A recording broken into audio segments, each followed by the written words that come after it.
नमस्कार। आज हम एक बहुत ही दिलचस्प टॉपिक पर बात करने वाले हैं। सोचिए, जब दो नदियां मिलती हैं तो क्या होता है? एक नई धारा बनती है ना, जिसमें दोनों की खूबियां होती हैं। ठीक ऐसा ही होता है संस्कृतियों के साथ भी, जब वो आपस में मिलती हैं।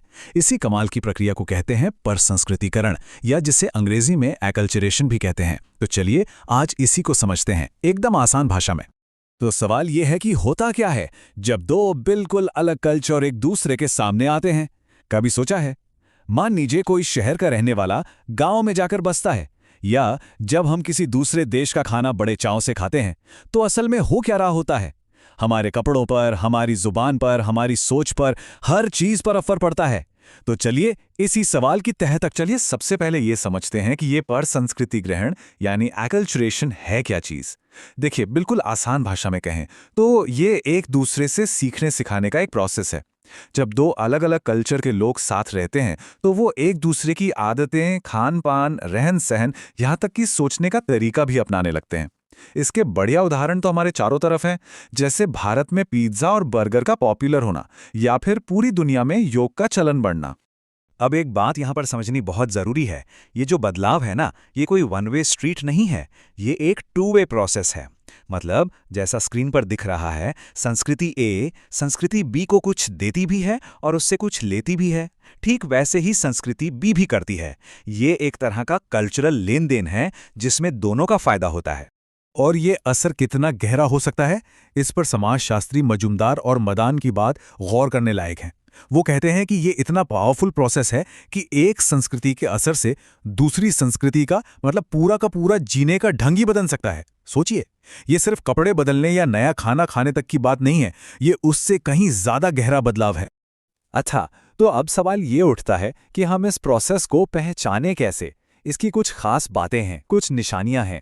चलिए एक एक करके इसकी मुख्य विशेषताओं को देखते हैं। तो देखिए, सबसे पहली बात तो यह है कि इसमें हमेशा कल्चरल चीज़ों का आदान प्रदान होता है। दूसरी, जैसा हमने पहले भी कहा, ये एक टू वे प्रोसेस है, एक तरफा नहीं। तीसरी और बहुत ज़रूरी बात, ऐसा होने के लिए दोनों कल्चर्स का आपस में लगातार संपर्क में रहना ज़रूरी है। अच्छा, एक और चीज़, बदलाव अक्सर सबसे पहले भौतिक चीज़ों में दिखता है। मतलब जो चीज़ें हम इस्तेमाल करते हैं, जैसे कपड़े, घर का सामान। सोचिए ना, जीन्स कितनी आसानी से हमारे पहनावे का हिस्सा बन गई। और हाँ, एक और बड़ी मज़ेदार बात यह है कि इतना कुछ लेने देने के बाद भी दोनों संस्कृतियां अपनी खास पहचान बनाए रखती हैं।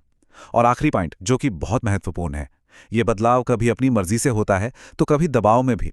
अभी अभी जो हमने आखिरी पॉइंट की बात की कि ये बदलाव मर्जी से होता है या दबाव से, ये एक बहुत ही ज़रूरी सवाल है।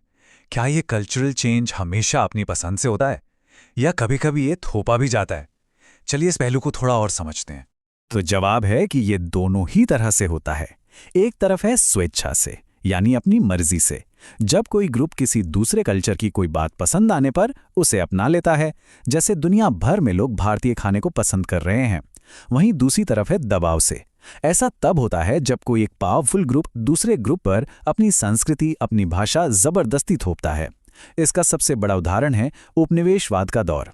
और बात यह है कि ये दोनों ही पर संस्कृति ग्रहण के ही रूप हैं। सोचिए, आज की इस कनेक्टेड दुनिया में जहां इंटरनेट है, सोशल मीडिया है, जिसने सारी सरहदें मिटा दी हैं, क्या ऐसे में कोई भी कल्चर एकदम अलग थलग रह सकता है?